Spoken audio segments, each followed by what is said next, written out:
Somebody swap papers with somebody else. Y'all are grading each other's papers. Let's do that. This is the last fundamentals test that's not a final, okay? And so everybody, everybody got somebody else's test, right? Yes. Have you swapped already? Yes. All right. What part is clamped between the pressure plate and the flywheel? Clutch disc. The clutch disc. In other words, that would be this part right here, right? That would be the clutch disc. The clutch disc is clamped between there, and that clutch disc there is actually in pretty good shape. All right, we'll let that hang right there.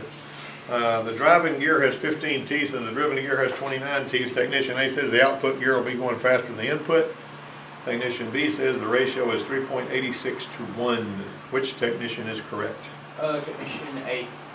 Neither one. Neither. If you've got if you got a gear that's smaller driving a bigger gear, think about your 10-speed bicycle. The small gear driving the big gear, you're going to have a lot of power, but you're not going to have a lot of speed. But 3.86 to 1, seriously? How can that be 3.86 to 1? What would the ratio be about? About what would the ratio be if you had 15 teeth on the driving gear and 29 teeth on the driven gear? Just round it to the closest. You know? How many turns of the 15-tooth gear are you going to have? About 2 to 1, right? 2 turns of the drive gear to 1 turn of the driven.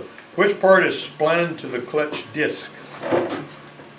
Input shaft. That's the splines right here, yeah. There's the splines. If you see the word spline, your phone may not even know that's a word, but those are splines. And these are splines. But even though they're different size and everything. All right. One time we had a 2012 Toyota Camry that had a CV axle. And what we were trying to do is get a CV axle that would fit it. And so I got the parts house ordered me a CV axle, and the place where it goes through the hub was too big. So I got them to get me another one because I said this is not the right one. They got me another one, it was too big. They got me another one, it was too big. I ordered one from online and it was too big. None of them would fit. And so finally I got a hold of Toyota and I said I need to know what the part number for the hub is for this 2012 Camry. And the Toyota, you guys listen up now. I get the idea some of you are not paying attention. Okay, the Toyota place gave me the Toyota part number for the hub for that 2012 Camry. And I got a hold of, I went online, I typed in that line on Google search, and Dorman came up with a number for that hub. And that hub fit a 2009 Camry. So I actually told the part house to order me a CV axle for a 2009 Camry, and it fit perfectly. But if you told them to order one for 2012, it would never fit.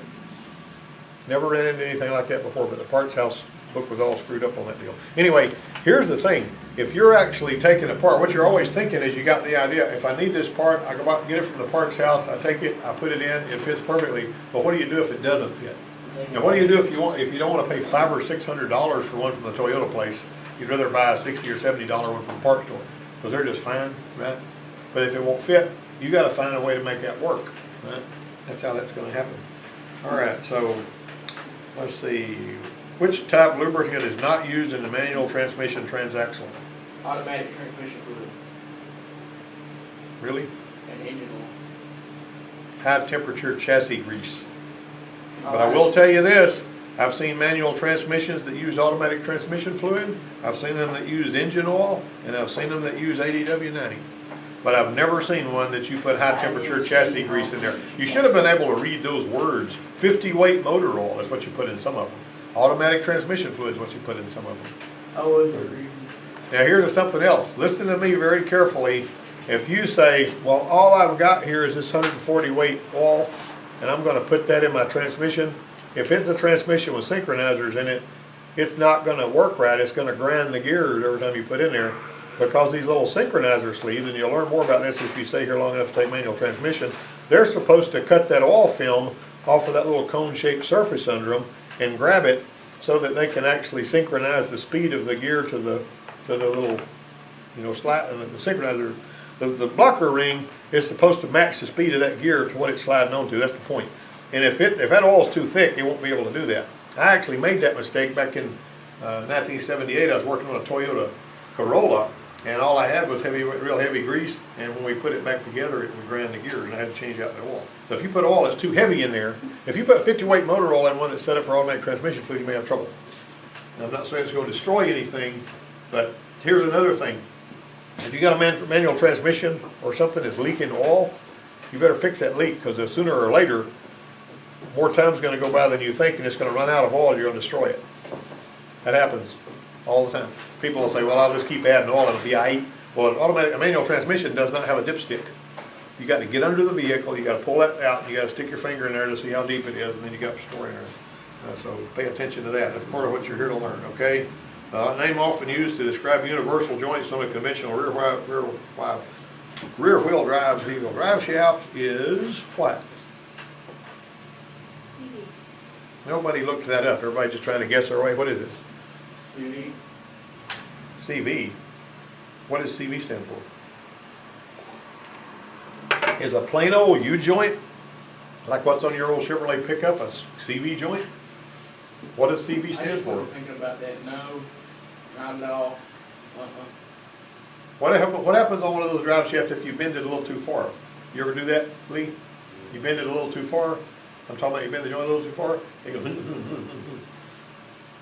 why? Because it's not constant velocity. It goes slower and faster and slower and faster because of the extra forces. But on the CV axle, on a CV joint, like this one here, on that CV joint, that one there actually will turn the same speed, even if it's turned to as sharp as you can turn it, it's always got the even amount of pull. That's why they put them on the outer end, usually of four-wheel drive pickups, and they also put them on the front-wheel drive cars. That's a constant velocity joint. So it's not CV. Anybody else? I'm always going to be using What about cardan? That's a cardan joint. That's what the right answer for that is, cardan. What type system uses a one-speed transfer case and a center differential with viscous coupling? full-time. All-time four-wheel drive. Now, why is that necessary? Why is a viscous coupling necessary on an all-wheel drive when it's not on just a regular four-wheel drive? You got any idea? Anybody ever put a conventional four-wheel drive pickup in four-wheel drive, try to drive it on pavement? It does not ride well. I'm not It winds up and tries to stop. You get driveline wind up. One time I was back in a Bronco out of my service bay at the Ford place over there, and somehow, I don't know how it happened, but it wound up in four-wheel drive. I didn't put it in four-wheel drive, but somehow it wound up in four-wheel drive. If I bumped it with my knee or whatever, and when I backed out, I felt it wind up and stop. And I said, oh crud, this thing's got to be in four-wheel drive. And so when I pulled it back in, it unwound, and then I put it in two-wheel drive, and then I was able to drive it normally. So you all have driveline wind up if you put but the viscous coupling is kind of like, the closest thing I can equate a viscous coupling to is this, right here. That's a viscous coupling in that fan. And so it's a lot stiffer, and it's a lot heavier and more robust on an all-wheel drive, but it transmits pulling power, but it also allows it not to wind up the drive line. See what I'm saying? It releases that. So you knew that though, didn't you? Did you know that already? Did you answer the question right? You had to know something. What's the purpose of a differential? Both A and B. The purpose of a differential, yeah, I got to see what the answers are on the page. I mean, I can describe it, but number 7, that's both A and B. And the differential is this thing right here. Like you guys remember when you tore that rear end apart last week, you remember these little gears here? That is there so that one wheel can turn faster than the other one when you're going around a curve. But these right here, when you're just driving like this, these gears are not interacting with each other except to just do like this. But whenever you start going around a curve, they start doing things. You got one wheel to turn? Exactly. You turn one, if it's in park, you turn the right wheel, the other one turns the opposite direction, and this is the reason for it. All right. That's a small differential out of a front wheel drive car. But anyway, and incidentally, this ring gear carrier here's got one of those in there too. All right, a typical automatic transmission includes what? All above. It's going to have torque converter, it's going to have planetary gear sets, it's going to have clutches or bands. Okay, somebody tell me about the torque converter. What's it there for? You know how the torque converter works? But if you had to describe this to your, like you got a whole class, you're doing a speech at school, and your teacher says, you've taken auto mechanics, so tell me how a torque converter works, and I'm gonna have you explain it to the class.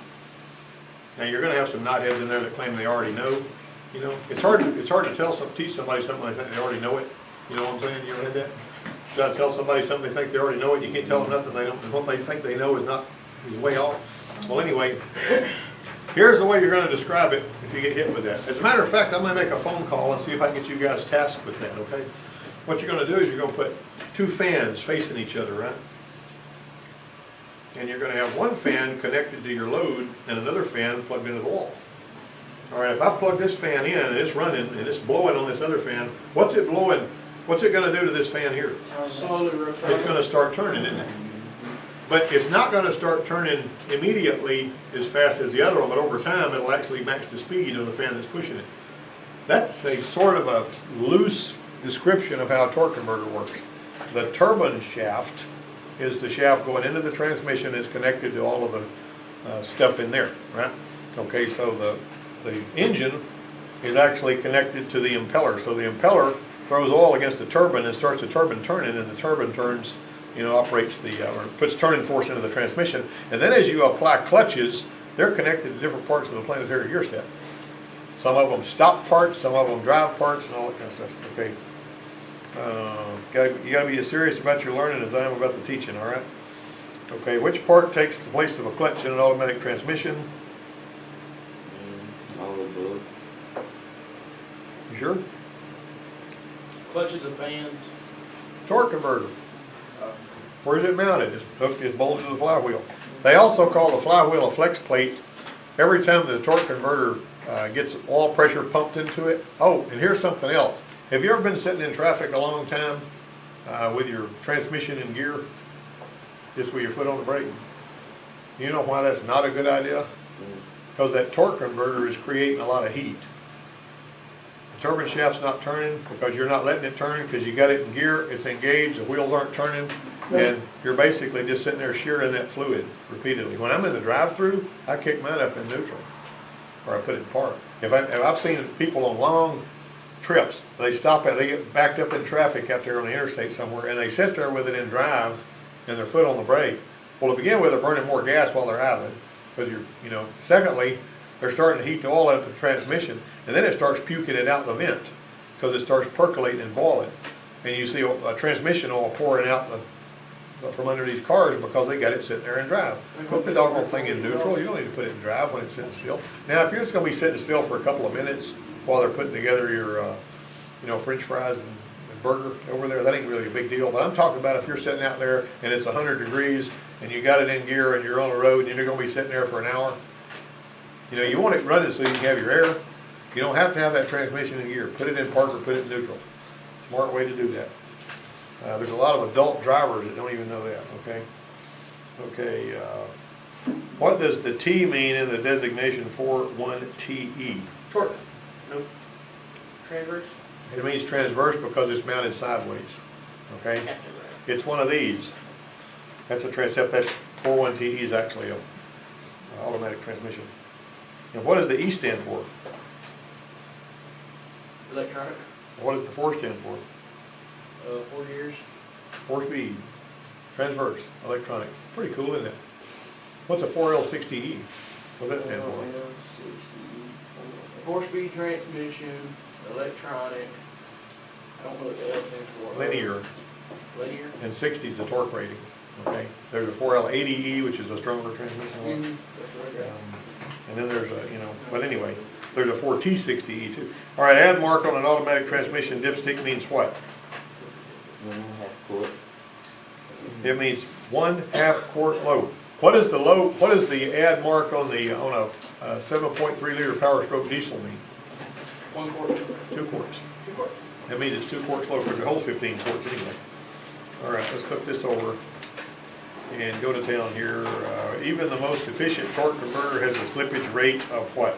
8% to 12%. C. 8 to 12%. All right, you know what?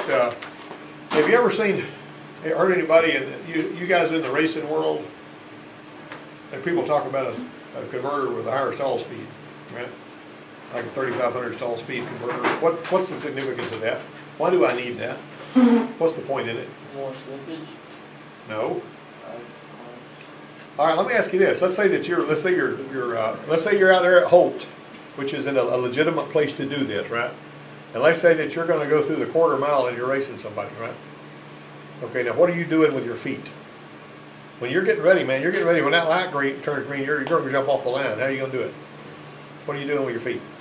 Anybody that's ever drag raced knows that. Well, racket racing or just We've got that thing. I'm talking about drag racing, a quarter mile, and you got your hot rod car here, and the other guy's got his, and both of you guys are ready to jump off the line and hit the other that quarter. You're going to be holding the brakes really, really, really tight. However you're doing that, whatever mechanism you're using. Your gas is on the floor. Yeah. You're holding that thing and you're letting it thunder. Okay, it hits the stall speed of that converter. If it's a 3,500 stall speed converter or whatever, it's hitting that stall speed during the maximum torque of that engine. Got it? So you're basically at the peak torque curve of that engine. It's putting out all the power it can, and it's basically holding itself back. But whenever you let off, you're already screaming and you're ready to go. So all you got to do is let off the brake and you jump off the line. You may pull your front wheels up even. You know what I mean? Okay, a regular torque converter, like the one in that Bronco out there, has got a stall speed of about 1,800. Some of them, like in a Ford Expedition, may have a stall speed of 2,900. The way you find out what the stall speed is, and you got to be careful when you do this, is you lock the park brake as hard as you can, you hold the brake as hard as you can, you put it in drive, and you hold it on the floor, and you see where the RPM stops. That's your stall speed. If your stall speed is too low, the stator one-way clutch in the middle of the torque converter is bad. A bad torque converter will give you a low stall speed, but an underpowered engine will too, like the one in this white truck. Okay, now then, we're going to go down here. We trashed this white truck, didn't we? All right, so let me see. I hate on my truck. Torque converters use a stator as a what?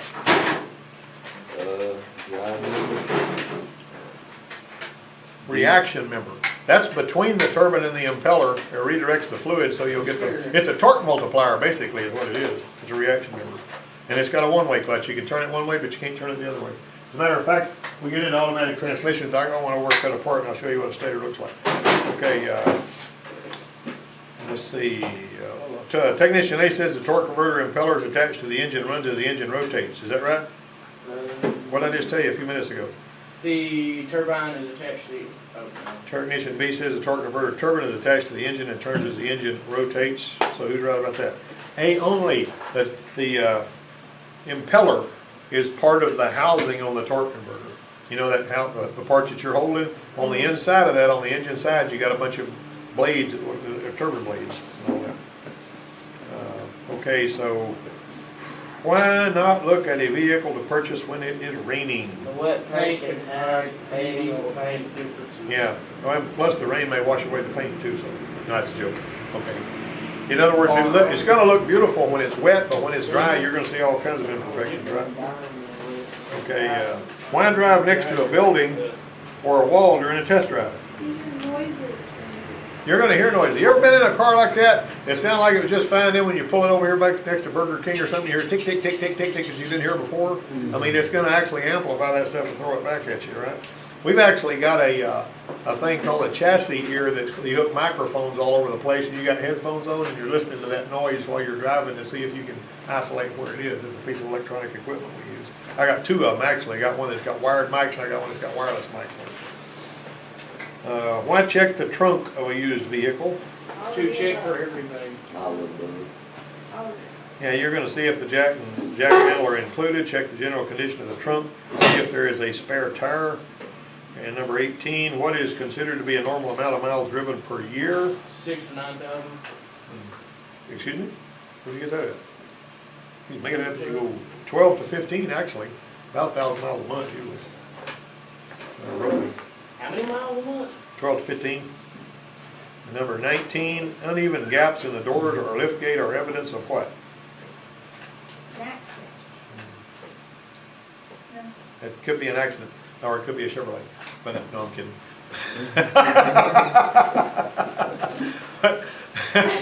I hurt his feeling. You might notice there's a big Chevrolet bow tie on the wall up behind all them stickers, and I actually covered it up. But, I didn't, yeah, right there, you can see it, over here, but behind the asbestos folder, see that Chevrolet bow tie? Yeah, the previous instructor that was here 20 years ago, he was a big Chevy man.